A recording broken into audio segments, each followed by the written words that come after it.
नमस्कार साथियों, बुढ़ाने एजुकेशन में आपका हार्दिक स्वागत और अभिनंदन करता हूं। जैसा कि प्यारे साथियों, अपना जो व्याकरणिक बिंदु चल रहा है वो हमारा शब्द विचार। इस शब्द विचार के माध्यम से हमने तत्सम और तद्भव पढ़ लिए, अच्छे से समझ में आ चुके हैं कि तत्सम शब्दों की पहचान क्या होती है, तद्भव शब्दों की पहचान क्या होती है। आज हम उसी के बाद में, उसी कड़ी में आगे बढ़ते हैं। उत्पत्ति के आधार पर या उत्पत्ति का या स्रोत के आधार पर शब्दों के जो 5 भेद होते हैं प्यारे दोस्तों, उनमें से 2 शब्द हम अच्छे से पढ़ चुके हैं। आज हम पढ़ेंगे तीसरा नंबर जो हमारा है सामने, वो है देशी, देशी या देशज, देशी या देशज शब्द होते क्या प्यारे दोस्तों? इनका ना तो कोई साहित्य होता है, ना कोई व्याकरण होती है, अर्थात इनकी उत्पत्ति का कोई स्रोत ही नहीं होता है। तो इसकी उत्पत्ति होती कैसे है? दिमाग में विचार आ जाए कि सर ने कह दिया कि इनकी उत्पत्ति का कोई स्रोत नहीं है, कोई साधन नहीं है, तो फिर इनकी उत्पत्ति होती कैसे है? वो क्षेत्रीय प्रभाव के कारण। किसके प्रभाव के कारण से? क्षेत्रीय प्रभाव के कारण से, अर्थात देश, देश धन जय, देश धन जय बोले तो देश, अर्थात देश में जन्म लेने वाला, अर्थात अपन कह सकते हैं देश में जन्म लेने वाला। इसका मतलब क्या हुआ? देश में जन्म लेने वाले का मतलब अर्थात इनका कोई उत्पत्ति का स्रोत नहीं है, अर्थात उत्पत्ति या स्रोत अर्थात कोई ऐसा कोई साधन नहीं है। इनकी उत्पत्ति का कोई भी साधन हमारे सामने है नहीं, इसलिए देश में जन्म लेने वाला। अर्थात के तौर पे यदि मैं परिभाषा देना चाहूंगा आपको तो लिखो प्यारे दोस्तों, अर्थात वे शब्द, अर्थात वे शब्द जो क्षेत्रीय प्रभाव के कारण,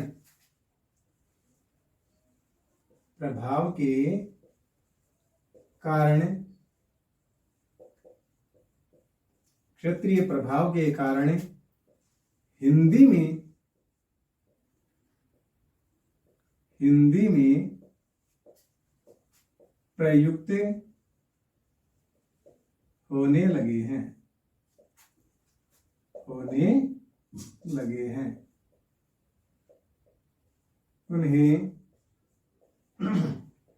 उन्हें क्या कहते हैं दोस्तों? देशी या देशज शब्द। उन्हें देशी या देशज शब्द कहते हैं,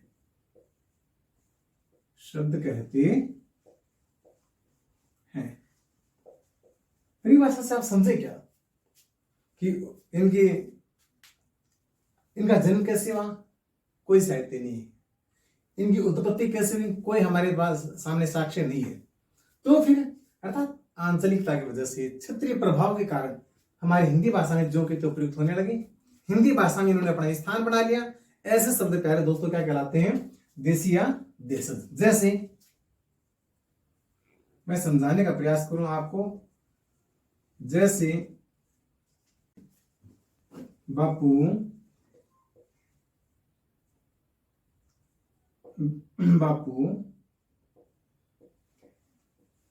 दीदी परात में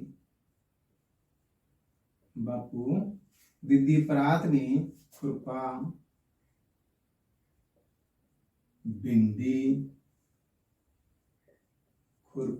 भिंडी बाजरा लोटा,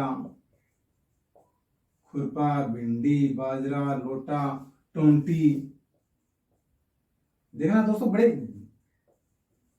अच्छे शब्द आ रहे हैं। टोंटी, बापू, दीदी, परात, खुरपा, भिंडी, बाजरा, लोटा, टोटी, उपड़ा। और देखिए प्यारे दोस्तों कैसे अच्छे गजब गजब के शब्द आ रहे हैं। उपड़ा, इत्यादि रखती है, इत्यादि रखती है। इस पंक्ति का मतलब क्या होता है दोस्तों? देखना, मैं आपको रेखांकित करता हूं। वो शब्द हमारे क्या होंगे? देसी या देशज। बापू, दीदी, प्रात, खुरपा, भिंडी, बाजरा, लोटा, टोंटी, उपड़ा।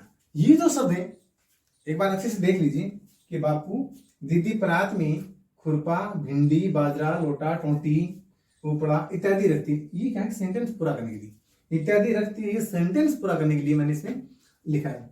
अपनी ट्रिक क्या बनेगी कि बापू, दीदी, प्रात में क्या क्या रखती है?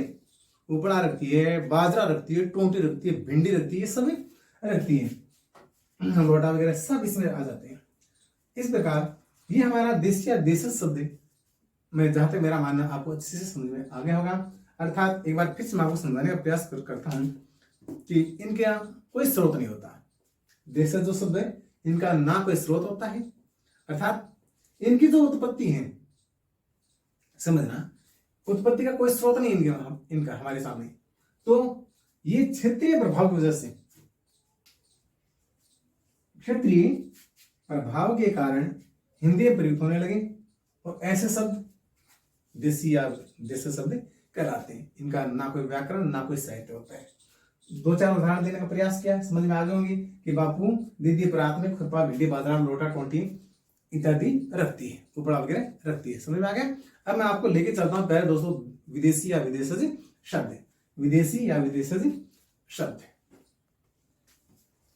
चलिए दोस्तों आगे देखते हैं। नंबर 4 पे जो हमारा है वो है विदेशी या विदेशज। विदेशज बात वही आती है प्यारे दोस्तों घूम फिर के कि जब जय प्रत्यय के रूप में आता है तो इसका मतलब होता है जन्म लेना। विदेश में जन्म लेने वाला, विदेश में जन्म लेने वाला, अर्थात शब्द किसे हैं? विदेशी भाषा के हैं और प्रयुक्त कहां हो रहे हैं? हिंदी में। शब्द कैसे हैं? विदेश के हैं, विदेशी भाषा के हैं और प्रयुक्त कहां हो रहे हैं प्यारे दोस्तों? हिंदी भाषा में। तो लिखो ऐसे लिख लो, विदेश, विदेश है, विदेश धन्य जय, अर्थात विदेश में जन्मने वाला, विदेश में जन्म लेने वाला। अब विदेश में जन्म लेने वाला से क्या तात्पर्य है प्यारे दोस्तों? अर्थात वे शब्द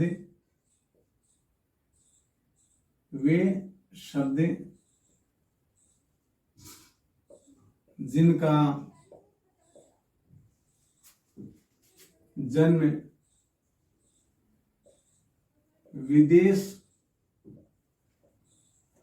विदेशी भाषा में हुआ है, विदेशी भाषा में हुआ है और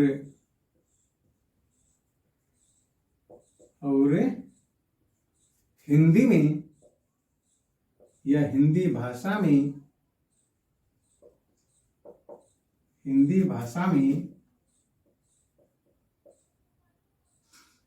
प्रयुक्त होने लगे, ऐसे शब्दों क्या कहा जाता है दोस्तों? विदेशी या विदेशज शब्द। होने लगे उन्हें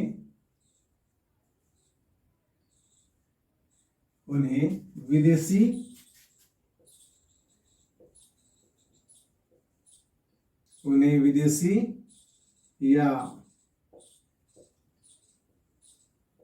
विदेशज शब्द कहते हैं।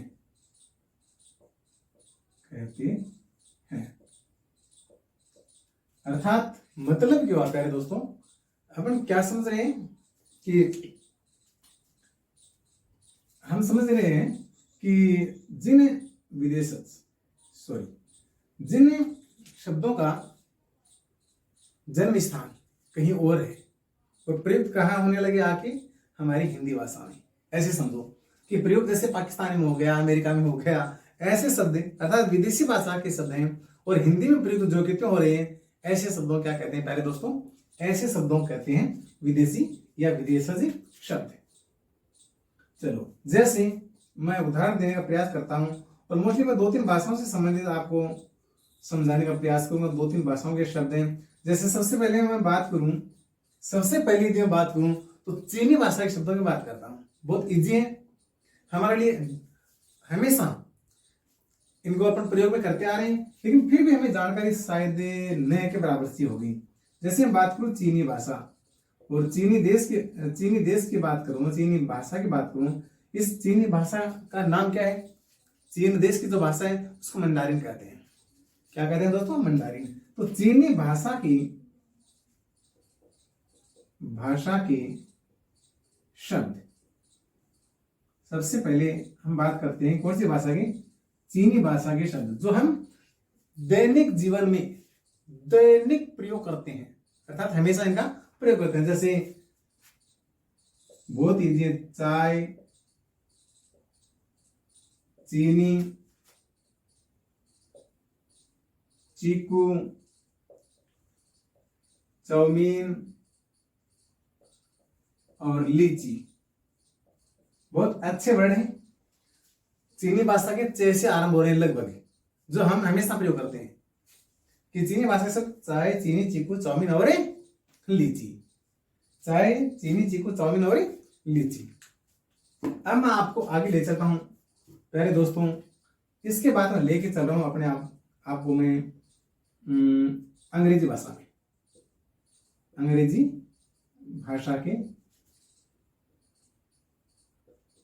भाषा के शब्द। ये बहुत सारे हैं प्यारे दोस्तों जो हिंदी में प्रयुक्त होते हैं, लेकिन मैं कुछ उन वर्डों की बात करूंगा जो हमारा रूटीन बना हुआ है। तो अंग्रेजी भाषा जैसे डॉक्टर है, हॉस्टल है, हॉस्पिटल है, बस है, स्कूल है। आप चाहे आज 70, 80, 90 साल के व्यक्ति से आप पूछो कि कोई बच्चा यदि स्कूल में पढ़ने जा रहा होता है, तो यदि हम बात करें कि ये बच्चा उस ताऊजी से ही, और जो बुजुर्ग व्यक्ति हैं उनसे बात करेंगे कि ताऊजी बच्चा कहाँ जा रहा है, तो वो ताऊजी कहेंगे स्कूल जा रहा है बेटा। कहाँ जा रहा है? स्कूल जा रहा है। अर्थात स्कूल शब्द भी क्या है हमारा? अंग्रेजी का है, लेकिन प्रयोग कहाँ हो रहा है? हिंदी में। तो जैसे और बात, जैसे मान लीजिए कोई महिला अपने ससुराल से पीहर जा रही है और वापस आ जाती है रास्ते से ही, कोई पूछे कि वापस क्यों आ गई, तो जवाब देगी कि बस निकल गई, बस निकल गई। तो इस प्रकार के जो शब्द है प्यारे दोस्तों वो अंग्रेजी भाषा के हैं। तो जैसे लिख लो आप, 2-3 मैं शब्द लिखा देता हूं। हॉस्पिटल, हॉस्पिटल,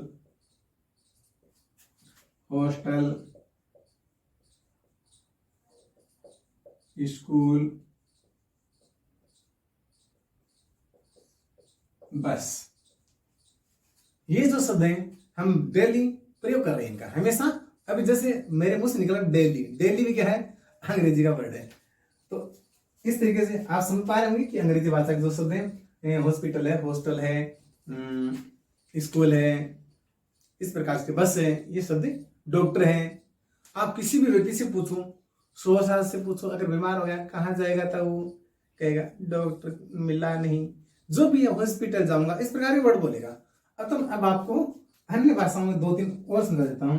जैसे मैं बात करूं रूसी भाषा के शब्द, रूसी भाषा के शब्द, रूसी भाषा के शब्द। एक बार मैं टेक्निकल टीम से पूछना चाहूंगा कि ये जो स्लाइड, ओके, एक सेकंड, धन्यवाद। अभी रूसी भाषा के शब्द थोड़ा सा ऊपर लिख देता हूं। रूसी भाषा के शब्द। देखिए दोस्तों, बहुत अच्छे वर्ड है। रूसी भाषा के जो शब्द हैं, लूना है, रूबल है, जार है, अच्छे अच्छे वर्ड है। लूना, कुछ मेरे दोस्त पूछ सकते हैं कि ये लूना का मतलब क्या होता है। तो मैं आपको बताना चाहूंगा कि लूना का शाब्दिक जो अर्थ होता है वो चंद्रमा होता है। जैसे लूना है, अगर लिखना चाहो तो आप लिख लो चंद्रमा, चंद्रमा। रूबल है, ये रूबल क्या बला आगे भाई, ये रूबल है, रूस की मुद्रा का नाम है। जैसे भारत में रुपया चलता है वैसे रूस में रूबल चलता है। मैं बात करूं जार, ये जार ये क्या है। जार का शाब्दिक अर्थ वैसे मटका भी होता है, लेकिन रूस से संबंधित मैं बात करूं कि जार क्या होता है, तो वहां का जो शासक था उसे जार कहते थे। और दूसरे अर्थ और भी हैं, लगाते हैं कि जैसे जिसकी दो पत्नी यदि को रखता है उसे जार बोलते हैं, अर्थात रूस का शासक जार, दो पत्नी रखने वाला भी जार, मिट्टी से बना हुआ मटका भी जार। तो अर्थात ये अनेकार्थी शब्द है। अब मैं आपको ले चलता हूं प्यारे दोस्तों आगे, दो तीन भाषा आगे और बता देता हूं, छोटे छोटे हैं, चलो हम बात करते हैं। अब मैं फ्रांसीसी भाषा के दो तीन और उदाहरण, फ्रांसीसी भाषा के आपको उदाहरण दे देता हूँ प्यारे दोस्तों, फ्रांसीसी भाषा के। उसके बाद में एक पुर्तगाली भाषा और समझा दूंगा, दो चार उदाहरण देकर के फिर फिनिश करते हैं इसको आज। फ्रांसीसी भाषा, फ्रांसीसी भाषा के शब्द, फ्रांसीसी भाषा के शब्द। बहुत ही अच्छी ट्रिक से अपन इसको पढ़ेंगे कि फ्रांसीसी भाषा के शब्द कौन कौन से हैं और कैसे हैं। अंग्रेज, या ट्रिक के साथ में चलते हैं कि फ्रांस में यानी फ्रांस से तात्पर्य फ्रांस देश से, फ्रांस में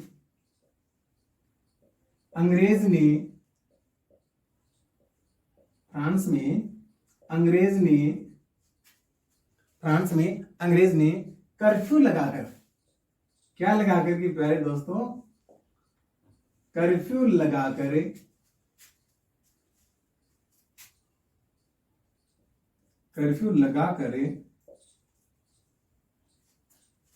कुछ खरीदा।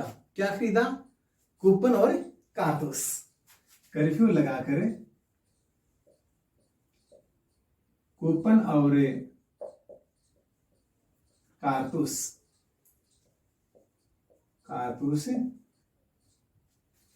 खरीदे, कूपन और कारतूस खरीदे। और फिर क्या किया, ये खरीदने के बाद में उन्होंने किया क्या, देखो काम की बात है, कूपन है, कारतूस है। फ्रांस में अंग्रेज ने कर्फ्यू लगाकर क्या खरीदा, कूपन और कारतूस खरीदे। फिर क्या किया, फिर पिकनिक पे गए, खरीदे और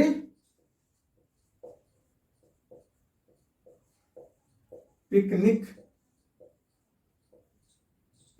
पर बादाम का सूप पिया। पिकनिक पर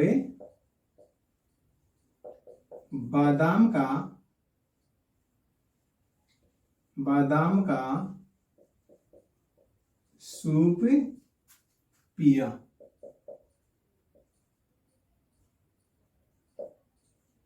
क्या समझे, ये ट्रिक है दोस्तों। अर्थात हमारे सामने फ्रांसीसी भाषा के जो शब्द आ रहे हैं वो कौन कौन से होंगे, वो होंगे अंग्रेज है, कर्फ्यू है, कूपन है, कारतूस, पिकनिक, बादाम, सूप। इसके अलावा और भी एक दो शब्द जैसे रेस्तरां वगैरह है, ये शब्द भी इसी में आते हैं। कौन से में, फ्रांसीसी भाषा के शब्दों में। इनके अलावा मैं आपको अंतिम और दो तीन शब्द समझा रहा हूं पुर्तगाली भाषा के।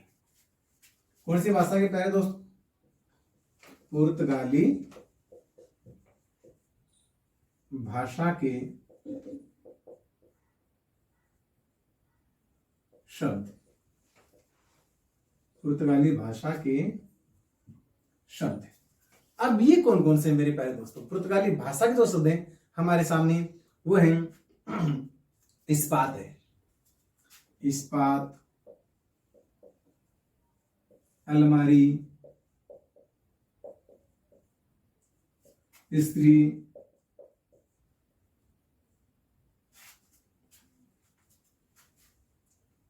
इस्पात है, अलमारी है, इस्त्री है, आलपिन है,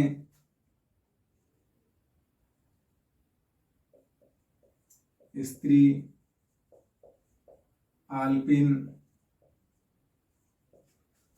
स्त्री, आलपिन, गोभी, गोदाम, चाबी, ये इस प्रकार के जो शब्द है प्यारे दोस्तों, बोतल, ये क्या है, कौन सी भाषा की पुर्तगाली।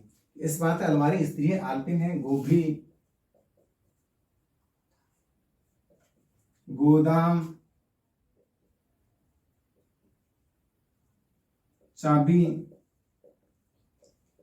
बोतल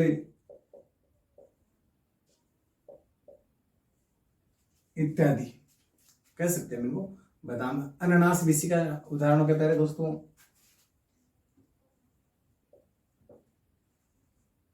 इत्यादि।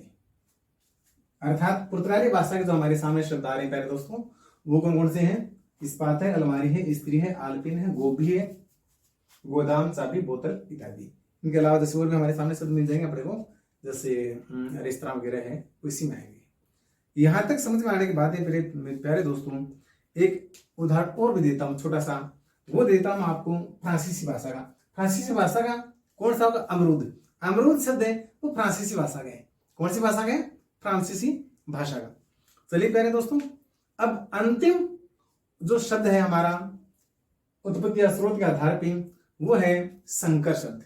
वो कौन सा है? संकर शब्द। अब हम उस ओर पढ़ते हैं। अब चलिए प्यारे दोस्तों, नंबर 5 अंतिम उत्पत्ति या स्रोत के आधार पे आज जो अपना अंतिम शब्द पढ़ेंगे वो है अभी हमारे सामने संकर शब्द। और ध्यान रखना, संकर में किसी भी प्रकार की गलती मत करना। कौन सा शय लिखेंगे अपन? दंत्य शय लिखेंगे। यदि तालव्य शय लिख दिया तो शंकर भगवान शंकर के लिए जाएगा, भगवान शंकर के लिए जाएगा। तो ध्यान रखना, संकर शब्द। शंकर शब्द, शंकर का शाब्दिक अर्थ होता है प्यारे दोस्तों मिश्रण। शंकर का शाब्दिक अर्थ क्या होता है? मिश्रण। मिश्रण समझ जाना मेरे प्यारे दोस्तों अच्छे से। अर्थात वे शब्द जो दो भाषाओं से या दो से अधिक भाषाएं हो सकती हैं, उन भाषाओं से मिलकर के बने हैं और हिंदी में प्रयुक्त हो रहे हैं। संकर शब्द बोल दो कि दो भाषाओं के वे शब्द तो दो भाषाओं का मिलन है, दो भाषाओं का मिश्रण है, और दो भाषाओं के मिश्रण होने के बाद हिंदी में प्रयुक्त होने लगे। तो परिभाषा क्या बनाएंगे कि दो भाषाओं के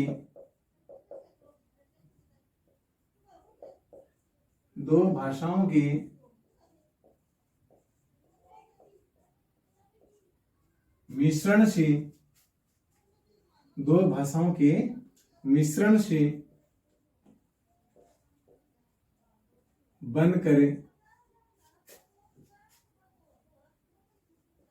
हिंदी में, दो भाषाओं के मिश्रण से बनकर हिंदी भाषा में, हिंदी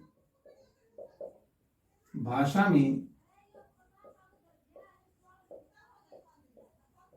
प्रयुक्त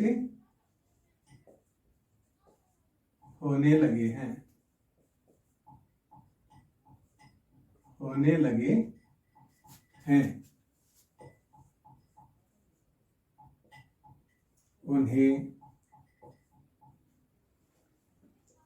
उन्हें संकर शब्द कहते हैं।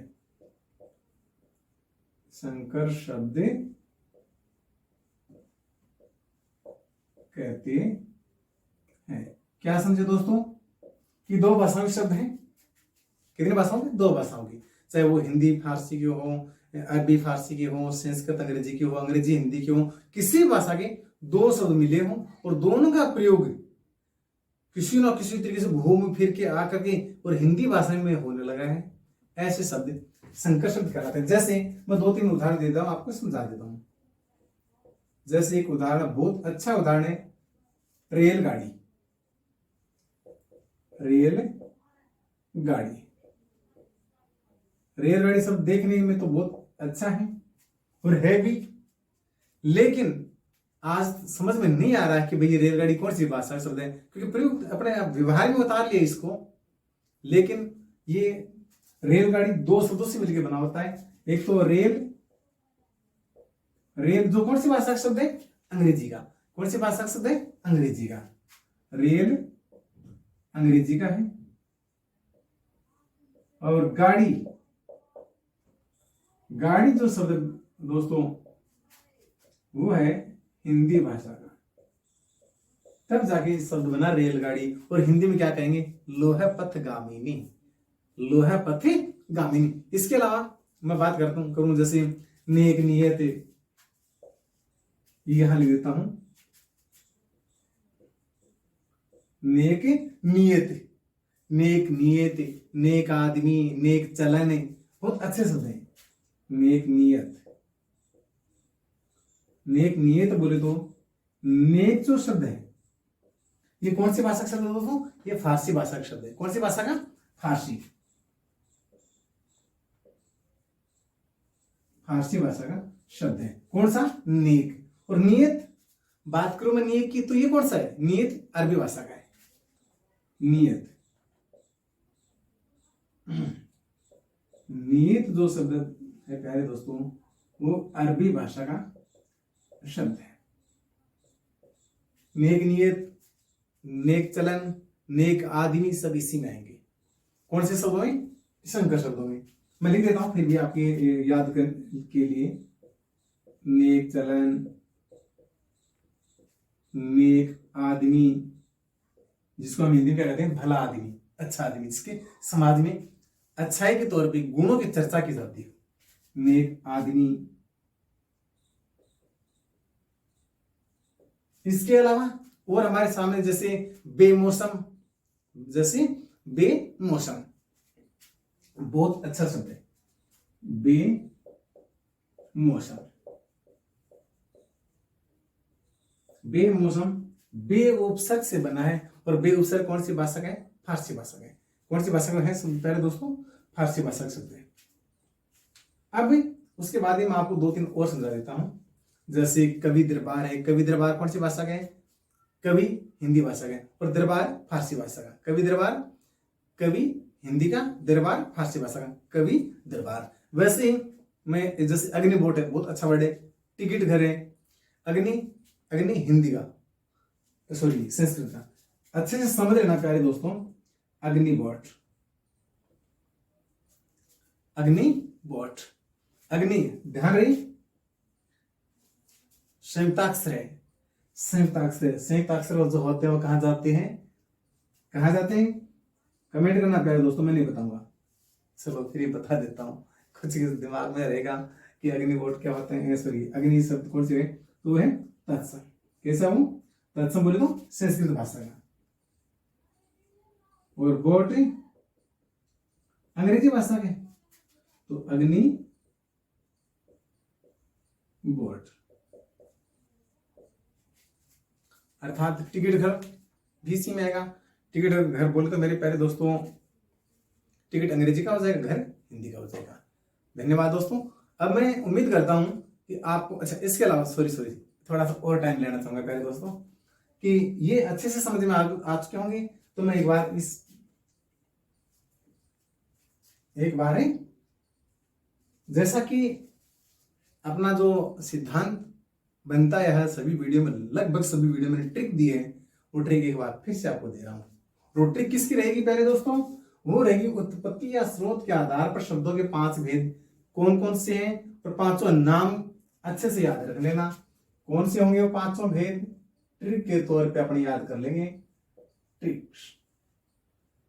ट्रिक पांचों नाम की क्या होगी? विदेश में ट्रिक के अकॉर्डिंग चलना दोस्तों। विदेश में टी शब्द की उत्पत्ति हुई। विदेश में टीटी शब्द की उत्पत्ति हुई। उत्पत्ति से होगा हमारा उत्पत्ति या स्रोत के आधार पर शब्दों के भेद। शब्द अपन पढ़ नहीं रहे, कोई बड़ी बात नहीं भाई। शब्द की इसको सॉरी इसका नहीं बताया तो शब्द अपन पढ़ रहे हैं। विदेश टी, मैं इसका लिख देता हूं विदेशी।